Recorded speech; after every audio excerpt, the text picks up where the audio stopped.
안녕하세요. 디지털 핑스입니다.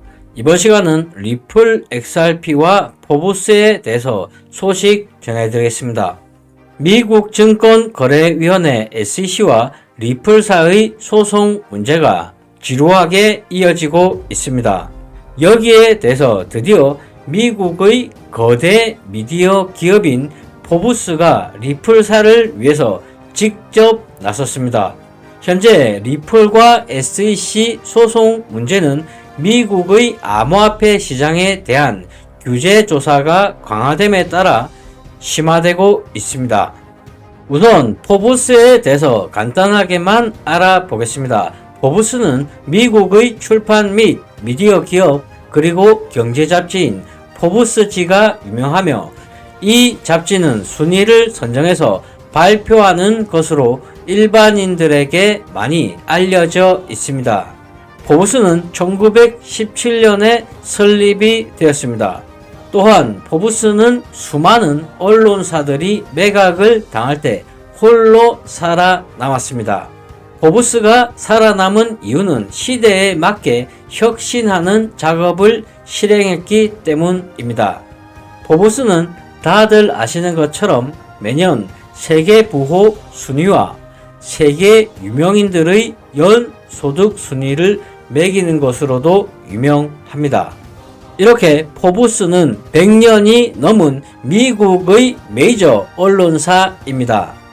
리플사와 SEC의 소송에 있어서 리플사를 승리로 이끌어갈 수가 있는 논란이 많은 윌리엄 힘먼 연설에 대해서 미국 증권거래위원회 SEC는 윌리엄 힘먼 연설의 일부를 봉인하기로 결정을 했었습니다. 이러한 SEC와 미국 법원의 결정에 의해서 리플사는 가장 큰 무기를 잃은 것이나 다름이 없었습니다. 여기에 대해서 드디어 미국의 거대 언론 기업인 포브스가 나서게 된 것입니다. 리플사와 재정적 이해관계가 전혀 없는 포브스의 수석 기자인 로슬린 레이트는 윌리엄 힘만의 연설 내용을 봉인하기로 한 결정에 반대하는 신청서를 제출했습니다. 법원 문서에 따르면 친애하는 레이트는 법원 절차 및 기록에 대한 접근을 청원하기 위해서 당사자가 아닌 소송에 개입할 자격이 있는 언론인으로서 이 청원을 제기할 자격이 있다고 나와 있습니다. 물론 레이튼의 신청서를 토레스 판사가 받아들일지 받아들이지 않을지는 알 수는 없는 상황입니다. 하지만 포브스에서 리플사를 위해서 이렇게 나선 것만 하더라도 상당히 상징적인 의미가 있어 보입니다. 그렇다면 리플사가 SEC를 상대로 승소 또는 패소를 하게 된다면 어떠한 상황이 일어날지를 한번 보겠습니다.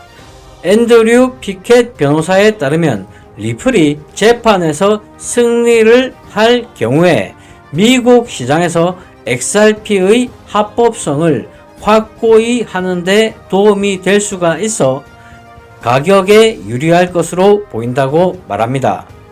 그는 이번 재판 결과가 비트코인과 같은 다른 암호화폐에 적용할 수 있는 중요한 선례가 될 것이고 특히 선도적인 금융기관들의 기본적인 입장 설정에 중요한 영향을 미칠 것으로 예상하고 있답니다. 반면 리플이 패소를 하게 된다면 리플사가 벌금을 내야 되는 것은 물론이고 수많은 XRP 투자자와 그리고 암호화폐 업계 전체에 재앙이 될 수가 있다고 우려하고 있습니다. 이번 포브스의 로슬린 레이튼의 리플사를 위한 신청서로 인해서 리플사는 더욱 힘을 받을 것으로 보입니다. 이상 방송을 마치겠습니다. 시청해 주셔서 감사합니다.